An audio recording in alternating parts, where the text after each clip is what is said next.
Hola, buenos días. Un día más, un día menos.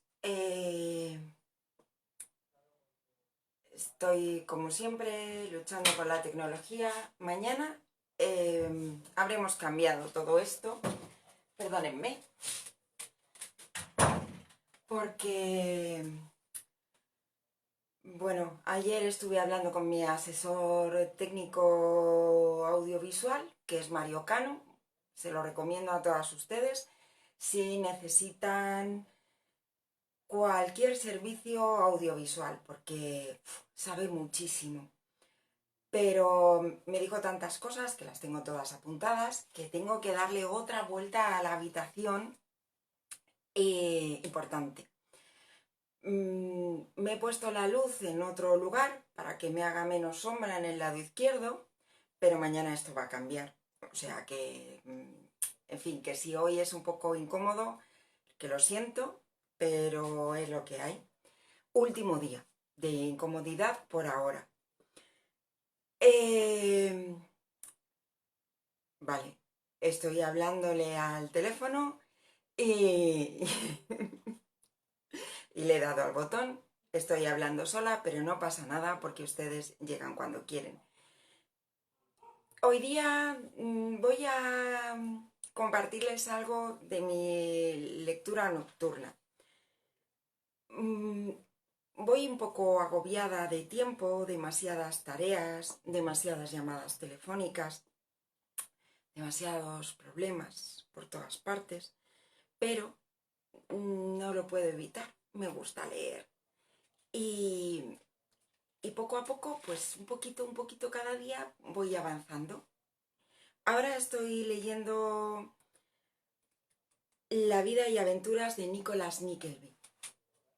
Como ustedes saben, yo tengo 4 perros y, y el más pequeño y el último que ha llegado a casa es el perro del balcón. Cuando... Vale, como lo van a ver después, les rogaría que me dejaran comentarios porque mañana es el día del libro, pero también es San Jordi o San Jorge, es fiesta aquí en Cáceres. Entonces, me gustaría hacer una doble sesión para celebrarlo por todo lo alto. Quiero eh, contar un cuento con marionetas de dedo sobre un dragón en el país de los dragones y quiero hacer mi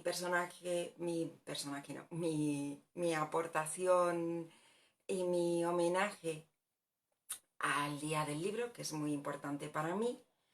Quiero hacerlo leyendo algo propio. Y ahora, cuando he hablado de mi perro, del perro del balcón, de Nicholas Nickleby, me he acordado que le escribí un cuento esta Navidad. Entonces, bueno, pues creo que estaría bien leérselo a ustedes en directo si eso les apetece. El, el cuento que les quería contar hoy día lo he encontrado en este libro, La vida y aventuras de Nicholas Nickleby. El nombre de mi perro lo eligió Mariola del Pozo, que es una cuentacuentos que ya ha salido más veces por aquí. Y ella lo que, lo que me dijo es, ponle el nombre del huerfanito de Dickens. Pero yo no me había leído esa novela. Y me ha costado muchísimo encontrarla en castellano. Mm, Esta edición que tengo en mis manos son 4 volúmenes y, y es del año 1930. La encontró Juan Carlos Vila eh, en una librería de segunda mano y estaba sin estrenar. Nadie desde 1930 hasta el 2020 había leído estas páginas impresas. Tuve que cortar las páginas con un cúter porque venían las remesas de papel, tal como se hacía en aquella época, todas juntas para que no se estropearan. Y está muy amarillenta. ¿Lo ven? Tiene la patina del tiempo en todas sus páginas. Pues bien, bueno, estoy por el principio y resulta que mi lectura de anoche fue que han tenido un accidente, el carruaje ha volcado y las personas que iban en el carruaje tienen que esperar que venga la ayuda desde la última parada que han hecho con un carruaje nuevo, con otros caballos, y mientras tanto se entretienen charlando. Un amable agricultor les ha dado cobijo en su casa y este grupo de personas, Dickens nos dice que, bueno, pues que entablan conversación, pero para pasar el rato se preguntan las unas a las otras si saben cantar, si se saben alguna canción. Me he sentido muy identificada, porque todas las personas del grupo dicen: oh, no puedo cantar, canto súper mal, no me sé ninguna canción, no he memorizado ninguna, ¿cómo voy a cantar en público? Y alguien les propone: bueno, si no sabemos ninguna canción, vamos a contar un cuento. Muy bien. ¿Quién se anima a ser el primero? Pregunta la persona que está, digamos, como dinamizando el grupo para que no se aburra. Pues un amable caballero, dice aquí, de pelo gris, se ofrece a ser el primero que cuente un cuento. Y entonces yo me he quedado maravillada porque en medio del relato de la vida y aventuras de Nicholas Nickleby, Dickens mete una sesión de cuentacuentos. Y el cuento que cuenta este caballero del pelo gris, este viajero que iba en la diligencia, se titula, a ver si lo encuentro, que lo estoy buscando, Las 5 hermanas de York.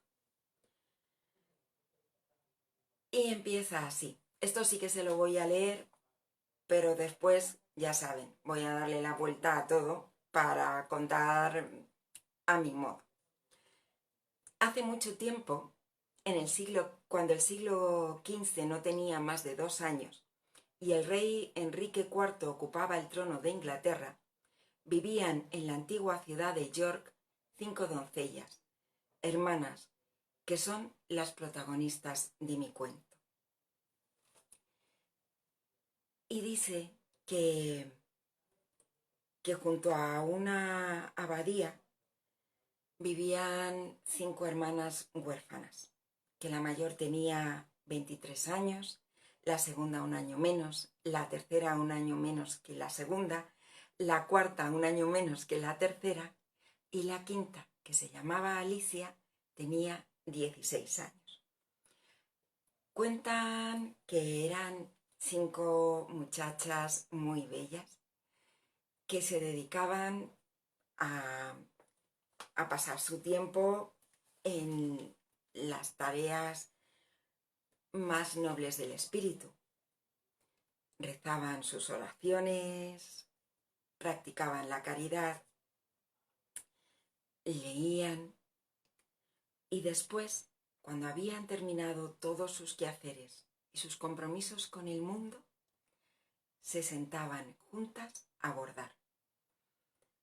Su madre había muerto y les había dejado encargado que bordaran cada una de las 5 el mismo dibujo y que lo bordaran juntas, porque de ese modo, cuando se separaran, porque la vida iba a hacer que se separaran, conseguirían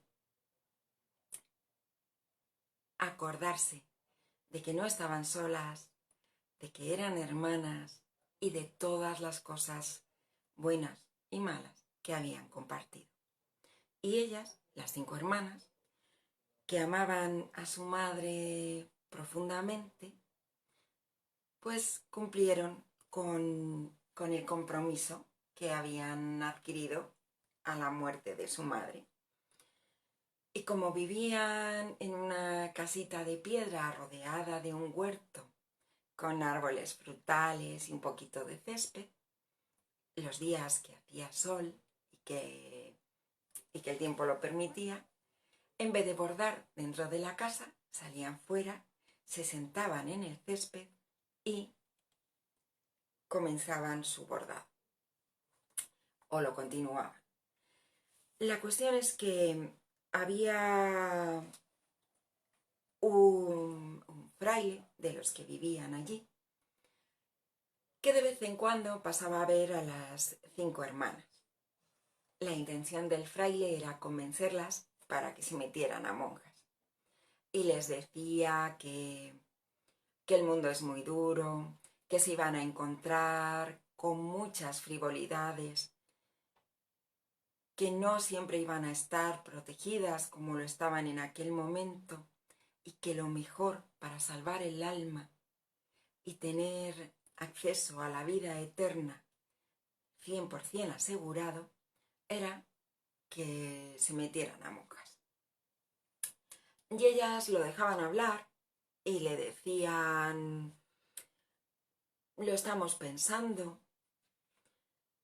pero llegó un día en que estaban allí en el prado bordando, llegó el fraile y les empezó a decir: esto que estáis haciendo, esta complicada trama de vivos colores, no tiene propósito alguno, es un tiempo perdido. Mejor estaríais rezando, haciendo algo útil por vuestra alma inmortal.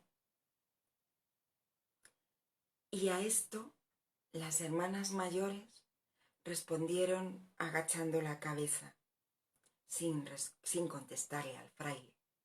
Pero la hermana pequeña, la que tenía 16 años, no pudo evitarlo y mirándolo de frente le dijo: esta tarea que hacemos, la hacemos por encargo de nuestra madre y no puede haber nada más importante ni más objetivo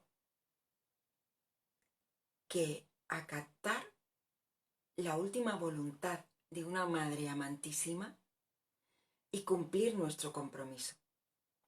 Por eso lo hacemos y no es algo intrascendente, porque ella nos dejó esta tarea para que cuando la vida nos lleve por otros caminos y dejamos de ser las 5 que somos ahora, aquí, juntas y protegidas,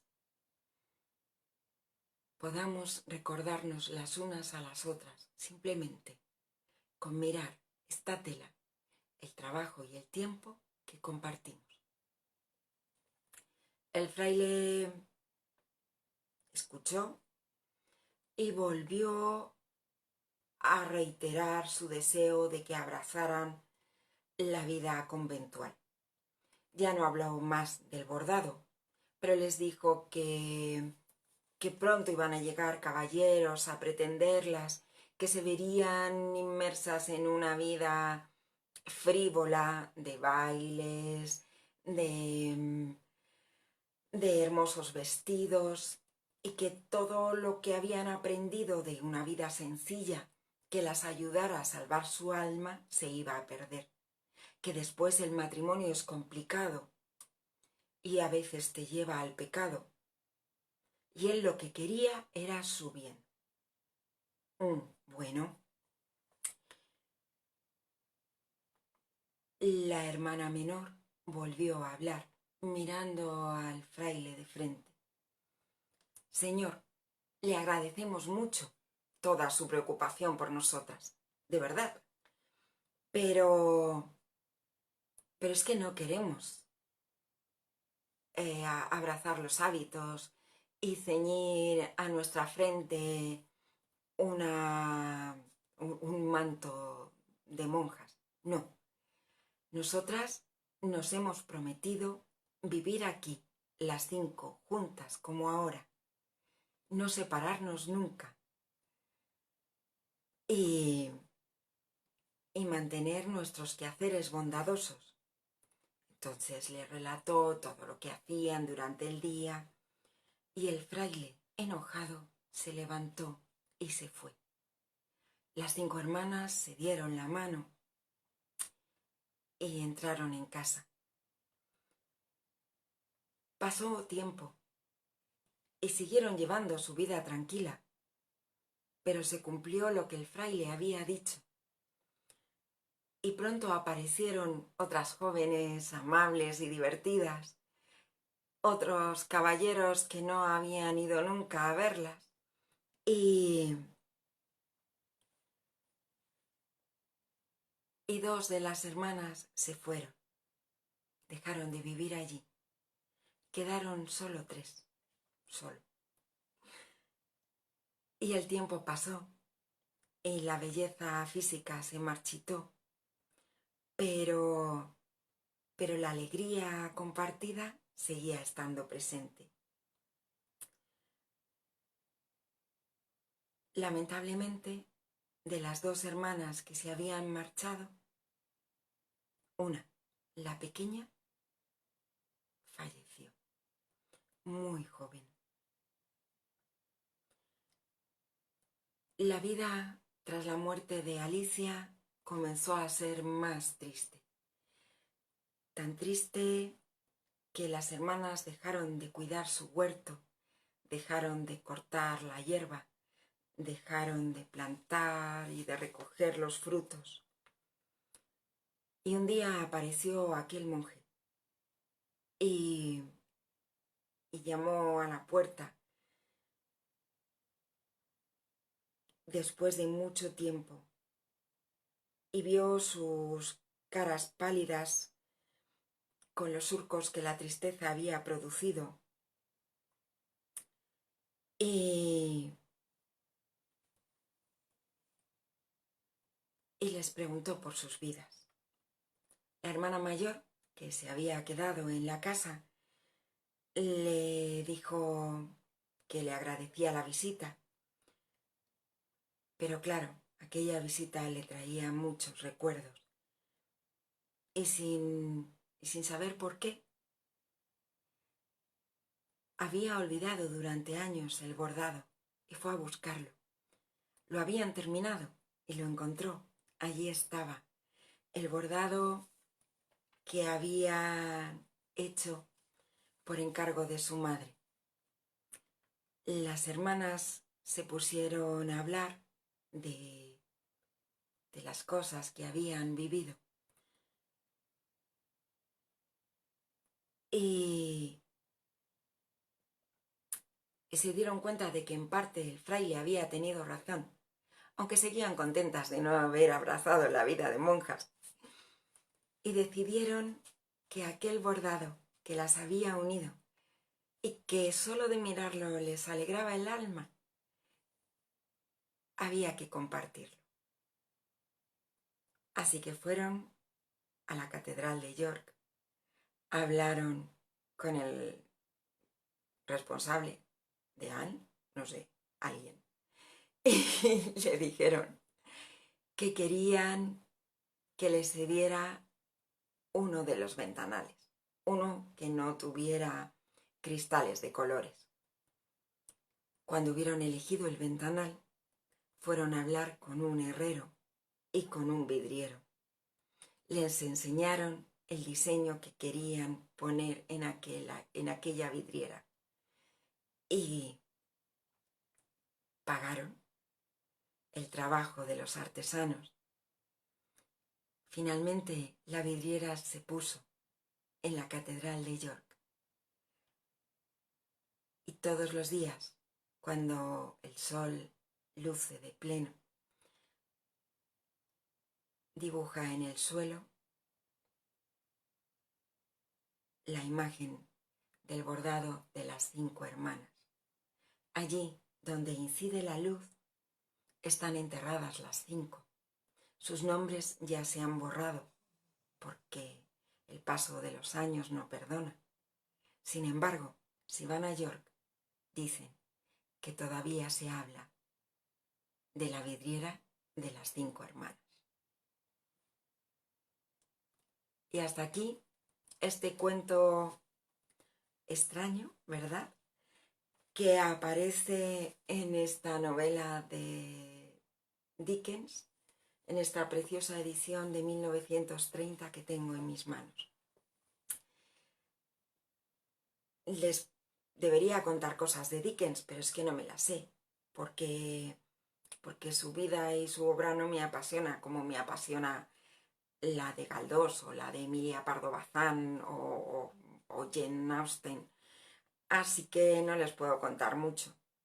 Que era un hombre casado, que tuvo un amante mucho más joven que él durante mucho tiempo, que parece que era un poco egocéntrico, cosa que no es de extrañar porque a fin de cuentas se hizo famoso. Y cuando todo el mundo te adula, supongo que es fácil caer en eso. Y que contribuyó mucho a la mejora de la sociedad en general, no solo la inglesa, porque plasmó en sus novelas las vidas más tristes y más desesperadas, de una manera muy simpática y muy amena. Y a veces eso es una gran herramienta de justicia social. Ayer, por estos azares de la vida, una de esas peticiones que tenía era de una mamá joven, una mamá amiga mía que tiene un niño precioso de 10 años, al que yo, bueno, creo que tiene 11 ya. ¡Ah! ¡Qué vieja soy! Yo lo llamo mi nieto, Ismael, y me decía, quiero ponerle un trabajo de investigación sobre algún personaje que pueda estimularlo y hacerlo pensar. Y yo le sugerí 2 personas. Una que está viva, Jane Goodall, porque qué vida más apasionante, ¿no? Y más atractiva para la infancia. Alguien que se ha ido a África y que ha pasado la mayor parte de su tiempo simplemente observando la vida de los chimpancés, descubriendo cosas increíbles acerca de estos animales que son tan cercanos a nuestra propia naturaleza biológica. Y la otra propuesta que le hacía era que investigara sobre la primera mujer que fue ministra en España. Hace un momento tenía el nombre en los labios, pero me he enrollado hablando de Jane Goodall y se me ha ido. Federica Montseny, que fue una anarquista sus padres eran anarquistas, así que la educaron en casa, pero después, aunque ella estaba en la CNT, entró en el gobierno de la República porque le ofrecieron el cargo de un ministerio que era el de salud pública. Y aceptó, pese al enfado de su padre. Pues esta mujer escribió más de 40 novelas románticas. Me parece brutal, porque ella lo que hacía era que en las novelas románticas metía su mensaje revolucionario para la liberación de las mujeres, porque usó la misma herramienta que Dickens, desde una manera amable, cercana, que la gente pudiera entender, que la hiciera feliz y sonreír. Contaba la verdad de la vida. Bueno, pues hasta aquí hemos llegado. Quiero darle las gracias a Marisol por haber acudido a la cita y ya sé que después habrá más personas que lo vean en diferido, así que les ruego a todas que me dejen en los comentarios. Mañana es 23 de abril y hago doblete. A las 12 y a la hora que ustedes me digan, la que gane por mayoría, las 5, las 6, las 7, las 8 total, yo de casa no voy a salir. Y, y haremos un homenaje al libro. Entonces, o cuento infantil sobre dragones a las 12 o lectura del cuento que escribí en Navidad, El perro en el balcón, dedicado a Nicholas Nickleby, y a la protectora SOS 112 Vagabundos, que es la que lo trajo a mi vida. O por la tarde. Ustedes me dicen qué quieren por la mañana, qué quieren por la tarde. ¿Vale? Pues ya está. Y un día más, un día menos, que las quiero mucho. Y nos seguimos viendo mañana con un nuevo decorado. Lo prometo, Mario. Chao, chao. Las quiero.